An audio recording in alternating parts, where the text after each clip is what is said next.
டெல்லி செங்கோட்டையில் தொடர்ந்து 13வது ஆண்டாக தேசிய கொடியேற்றினார் பிரதமர் மோடி. பிரதமர் மோடிக்கு முப்படை வீரர்கள் மரியாதை.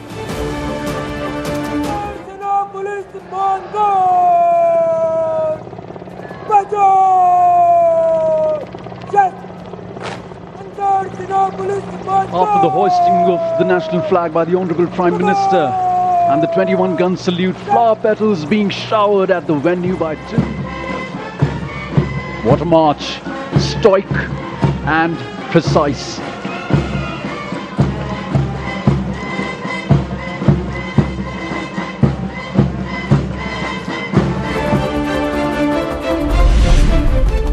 செங்கோட்டையில் வந்தே மாதரம் பாடலுடன் கொண்டாடப்பட்ட சுதந்திர தினம். சுதந்திரத்துக்கு பின் முதன்முறையாக செங்கோட்டையில் ஒலித்த வந்தே மாதரம்.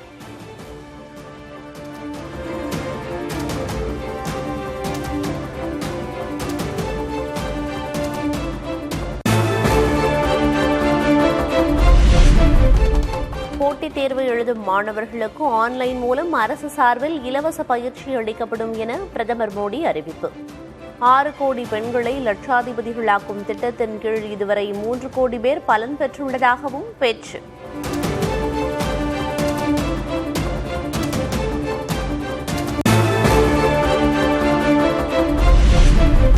ரசாயன உரங்களை பயன்படுத்தாமல் விவசாயம் செய்ய விவசாயிகளுக்கு பிரதமர் மோடி அறிவுரை. இயற்கை முறை விளைபொருட்களுக்கு வெளிநாடுகளில் மிகப்பெரிய சந்தை உருவாவதாக விளக்கம்.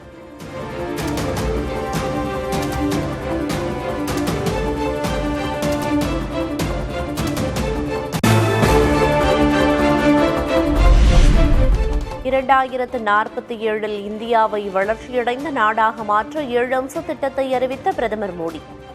இந்திய விளைபொருட்களை உலக சந்தைக்கு கொண்டு செல்வது முதல் AI, குவாண்டம், ரோபோட்டிக்ஸ் தொழில்நுட்பத்தில் பெரும் பாய்ச்சல் காட்டுவது வரை பல்வேறு நடவடிக்கைகள்.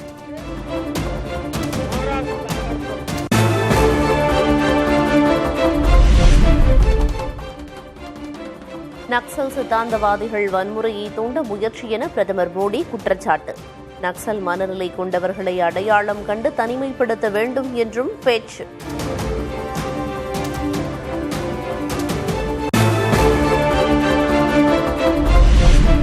டெல்லி காங்கிரஸ் தலைமையகத்தில் தேசிய கொடியேற்றிய மல்லிகார்ஜுன கார்கே. சுதந்திர தின விழாவில் சோனியா காந்தி, ராகுல் காந்தி உள்ளிட்ட முக்கிய தலைவர்கள் பங்கேற்பு.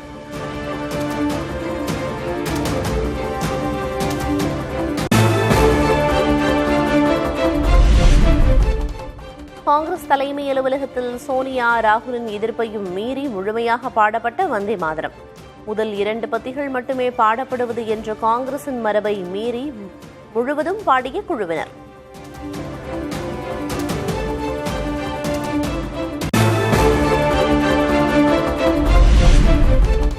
தேசிய பாடலான வந்தே மாதரத்தை காங்கிரஸ் கட்சி அவமதித்து விட்டதாக பாஜக குற்றச்சாட்டு.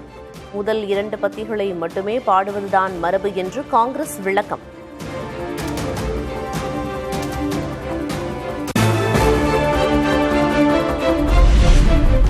சுதந்திர தினத்தையொட்டி அட்டாரி வாகா எல்லையில் களை கட்டிய கொடியிறக்க நிகழ்வு. வெடுக்காக அணிவகுத்து சென்ற ராணுவ வீரர்கள்.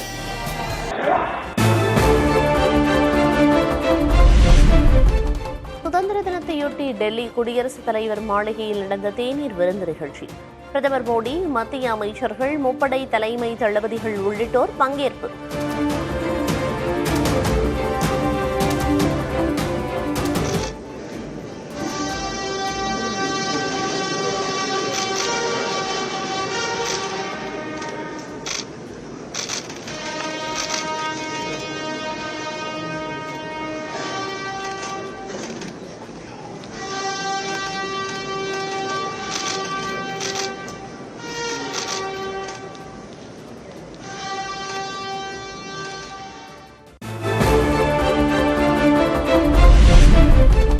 முதல்வராக கோட்டை கொத்தளத்தில் முதன்முறையாக தேசிய கொடியேற்றினார் விஜய்.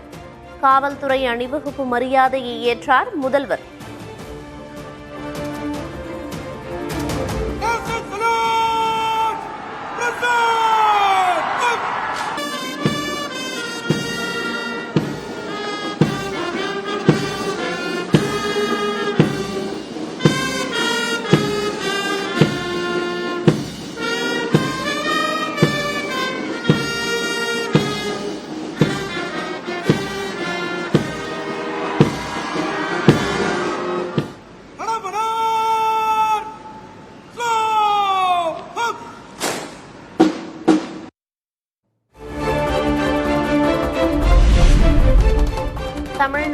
லஞ்சத்திலும் ஊழலிலும் இருந்து காப்பாற்றுவதும் ஒரு விடுதலைதான்.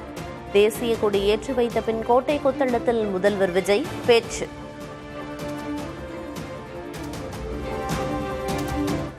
நம்ம தமிழ்நாட்டை லஞ்சத்திலிருந்து ஊழலிருந்து காப்பாற்றுறதும் ஒரு மிகப்பெரிய ஒரு விடுதலைக்கு சமமான ஒரு விஷயம்தான்.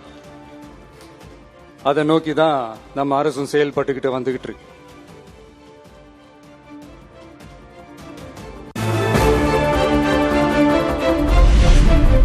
தமிழ்நாட்டுக்கு எதிரான கொள்கைகளை எப்போதும் தாவேக அரசு எதிர்க்கும்.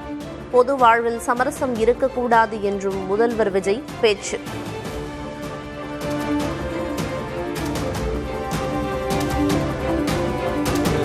வெளிப்படையான ஒரு உண்மையான ஒரு நேர்மையான ஒரு நிர்வாகமா இதை நாம செயல்பட்டுக்கிட்டு வந்துகிட்டு இருக்கிறோம். பொது வாழ்வுல சமரசம் இருக்கவே கூடாது. மக்கள் நலன் தான் மிக மிக முக்கியமான ஒரு விஷயம். தமிழ்நாட்டுக்கு எதிரான கொள்கை முடிவுகளையும் சரி நம்ம டிவிகே அரசு எப்பவுமே எதிர்க்கும். அதுல எந்த மாற்று கருத்துமே கிடையாது. முன்னாள் படை வீரர்களின் 2 மகள்களுக்கான திருமண உதவித்தொகை 50,000 ரூபாயாக உயர்வு. மாற்றுத்திறன் கொண்ட முன்னாள் படை வீரர்களுக்கான நிதியுதவி 5,000 ரூபாயிலிருந்து 7,000 ரூபாயாக உயர்த்தப்படுவதாகவும் முதல்வர் விஜய் அறிவிப்பு. பாதுகாப்பிற்காக அரும்பாடுபட்ட முன்னாள் படை வீரர்களின் நலன் கருதி அவர்களது 2 மகள்களுக்கும் வழங்கப்படும் திருமண நிதி உதவி 25,000 ரூபாயிலிருந்து 50,000 ரூபாயாக உயர்த்தி வழங்கப்படும். மாற்றுத்திறன் கொண்ட முன்னாள் படை வீரர் மற்றும் அவர்களை சார்ந்தோர்களுக்கு வழங்கப்பட்டு வந்த மாதாந்திர நிதியுதவி 5,000 ரூபாயிலிருந்து 7,000 ரூபாயாக உயர்த்தி வழங்கப்படும்.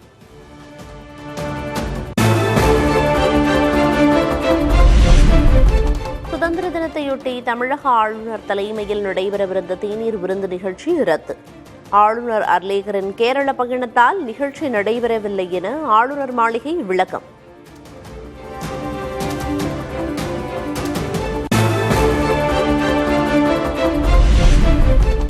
சுதந்திர தின விழாவில் முதல்வர் விஜய் குறித்து பாஜக மாநில தலைவர் நயினார் நாகேந்திரன் அநாகரிக பேச்சு.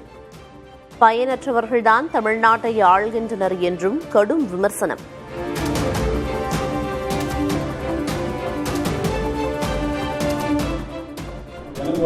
காலேஜில் படிக்கும் பொழுது செத்த மாட்டு தோலினால் செருப்பு செய்யலாமே, செத்த ஆட்டு தோலினால் ஆடை நெய்யலாமே, செத்த மனிதன் தோலினால் என்ன செய்ய முடியுமா?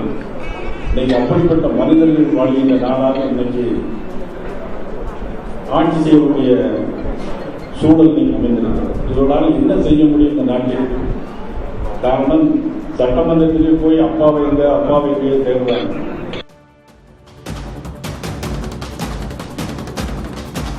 தமிழ்நாடு பாஜக தலைவர் நயினார் நாகேந்திரன் மீது டிஜிபி அலுவலகத்தில் புகார்.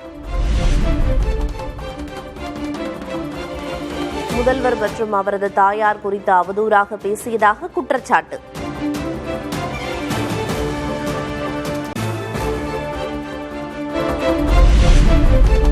முதல்வர் விஜய் குறித்த நயினார் நாகேந்திரனின் பேச்சுக்கு அமைச்சர் ராஜ்மோகன் கண்டனம். திமுக பாஜக இடையேயான உறவு வெளிச்சத்துக்கு வரும் என்றும் பதில்.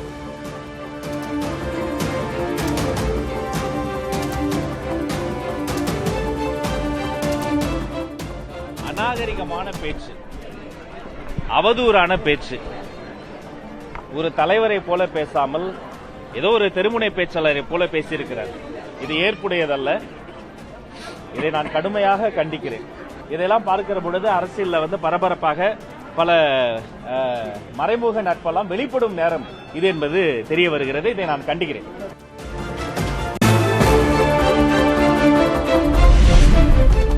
முதல்வர் விஜய் குறித்த நயினார் நாகேந்திரனின் அநாகரிக பேச்சுக்கு அண்ணாமலை கண்டனம். வளரும் குழந்தைகளுக்கு கற்றுக் கொடுக்க வேண்டியது இத்தகைய மூன்றாந்தர அரசியல் அல்ல என்றும் காட்டம்.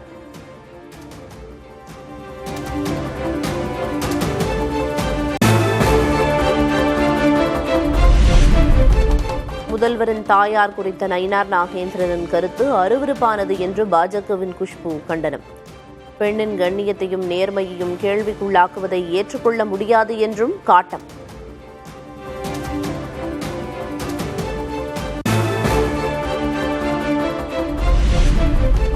எந்தவிதமான உள்நோக்கத்துடனும் யாரையும் குறிப்பிட்டு பேசவில்லை என்று நயினார் நாகேந்திரன் விளக்கம். தாய் மீதும் தாய் நாட்டின் மீதும் தாய்மொழி மீதும் மிகுந்த அக்கறை கொண்டவன் என்றும் பதிவு.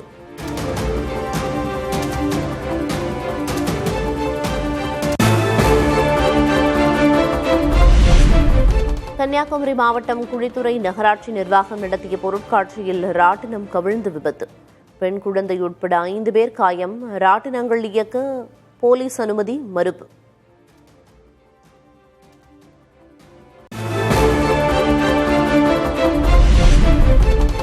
காஞ்சிபுரம், செங்கல்பட்டு, திருவண்ணாமலை, விழுப்புரம் மாவட்டங்களில் நாளை கனமழை பெய்யும். சென்னை வானிலை ஆய்வு மையம் கணிப்பு.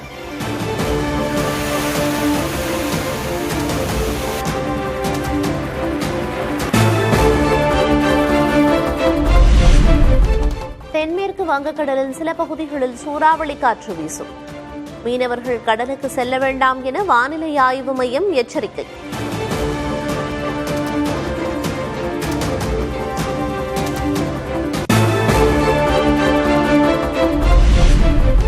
வடகிழக்கு மாநிலமான அசாமில் மீண்டும் கனமழை.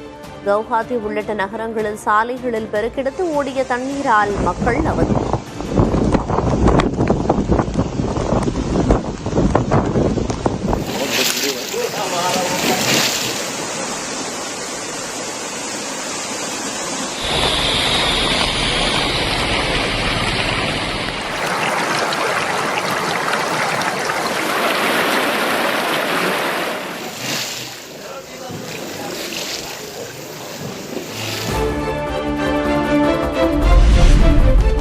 அருணாச்சல பிரதேச மாநிலத்தில் கனமழையால் பல்வேறு இடங்களில் வெள்ளப்பெருக்கு.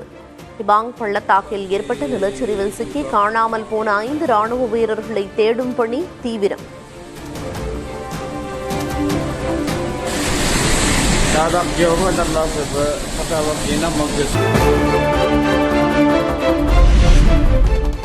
சுதந்திர தினத்தையொட்டி பெங்களூருவில் நடந்த கண்கவர் கலை நிகழ்ச்சிகள். பாரம்பரியமிக்க கலாச்சார நிகழ்வில் திரளானோர் கலந்து கொண்டு உற்சாகம்.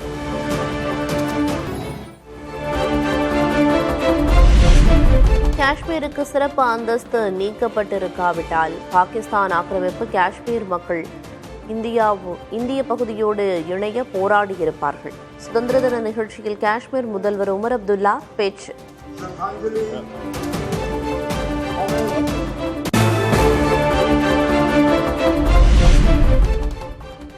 இந்தோனேஷியாவில் ஏற்பட்ட நிலநடுக்கத்தில் 40க்கும் மேற்பட்டோர் உயிரிழப்பு. ஏராளமான கட்டிடங்கள் இடிந்து கிடக்கும் நிலையில் உயிரிழப்புகள் அதிகரிக்கும் அபாயம்.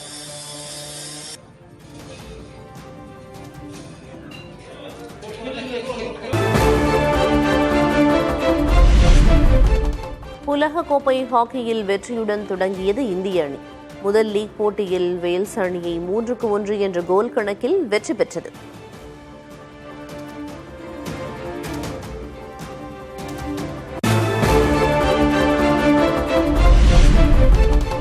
இலங்கைக்கு எதிரான முதல் டெஸ்ட் போட்டியில் முதல் இன்னிங்ஸில் இந்திய அணி அபார ஆட்டம். 2 விக்கெட்டுகள் இழப்புக்கு 288 ரன்கள் குவிப்பு. தேவ்தத் படிக்கல் சதம்.